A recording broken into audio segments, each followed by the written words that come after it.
नमो बुद्धाय. मिगार माता या चॅनलवर आपल्या सर्वांचे स्वागत आहे. आज आपण सावित्रीबाई फुले यांच्याविषयी थोडक्यात माहिती पाहणार आहोत. विद्येची देवता, भारताची पहिली शिक्षिका. 3 जानेवारी सावित्रीबाई फुले यांची जयंती. त्यांनी पुण्यामध्ये मुलींसाठी शाळा सुरू केली. 1 जानेवारी 1848ला ती भारतातील मुलींची पहिली शाळा होय. कारण त्यावेळेस मुलींना शिकण्याचा व शिकवण्याचा अधिकार नव्हता. स्त्रियांनी फक्त चूल व मुलंच सांभाळावी, तिला कोणताच अधिकार नव्हता. मग त्या स्त्रिया ब्राह्मण असोत की शूद्र असोत, सगळ्या स्त्रिया म्हणजे शूद्र होत्या. त्या काळात मुलीचे लग्न लहान वयातच होत असत, ज्याला बालविवाह म्हणतात. बालविवाह फक्त मुलींसाठी. मुलगा कितीही मोठा असला तरी चालेल. जर त्याचा मृत्यू वय झाल्यामुळे झाला किंवा कुठल्याही कारणामुळे झाला तर मग त्याची जी बायको असे अगदी कमी वयाची, तिला सती जावे लागेल. तिची इच्छा असो नसो, इच्छा तर कोणाचीच नसणार, मग तिला जबरदस्ती करून सती जाण्यास भाग पाडत असत. ज्या स्त्रिया सती गेल्या नाहीत तर त्यांच्या डोक्याचे केस काढून टाकले जात असत, त्यांना विद्रूप केल्या जात असे.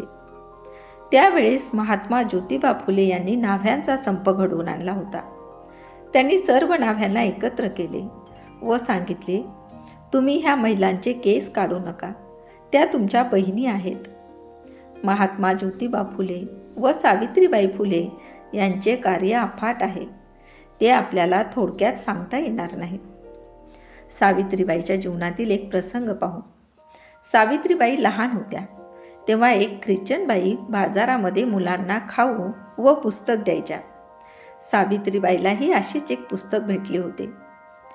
त्या पुस्तकाकडे पाहू लागल्या. त्यांना वाटले, ह्या पुस्तकात काय लिहिले आहे हे मला कळले तर फार बरे होईल.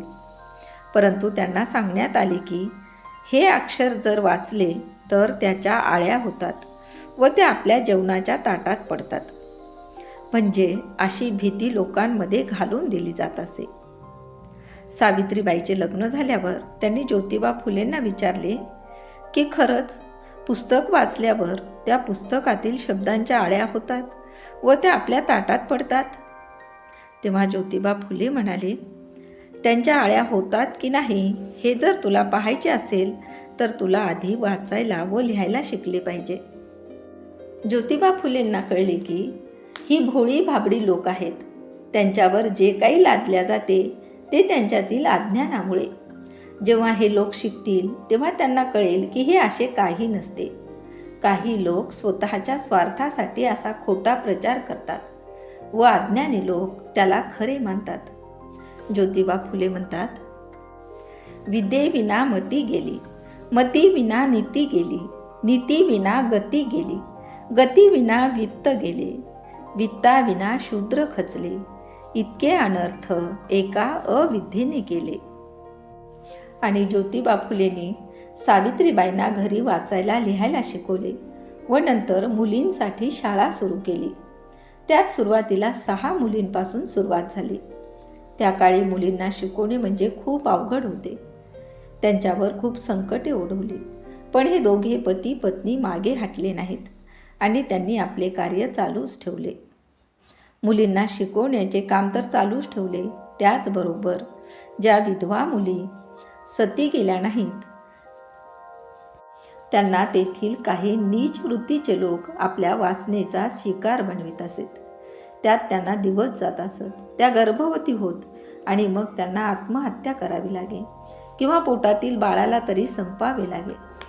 तेव्हा महात्मा ज्योतिबा फुले व सावित्रीबाई फुले यांनी त्यांचीही राहण्याची सोय केली.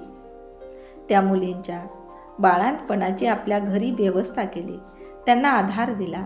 एवढेच नव्हे तर जन्मलेलं बाळ तुम्हाला पाहिजे नसेल तर त्यांना इथेच ठेवा, आम्ही त्यांचा सांभाळ करू असेही सांगितले आणि असेच एक बाळ त्यांनी दत्तक घेतले.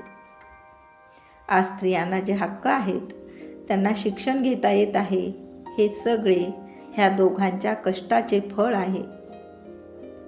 आणि त्यांचे हे कार्य बाबासाहेबांनी पुढे नेले व कायद्याने आता ह्या स्त्रिया आपल्या प्रत्येक हक्कासाठी लढतात व मोकळा श्वास घेतात. अशा या सर्व महामानवांना कायमच कोटी कोटी प्रणाम. तर कशी वाटली ही माहिती? ही माहिती आवडली असल्यास आमच्या चॅनलला लाईक, शेअर व सबस्क्राईब करायला विसरू नका. धन्यवाद.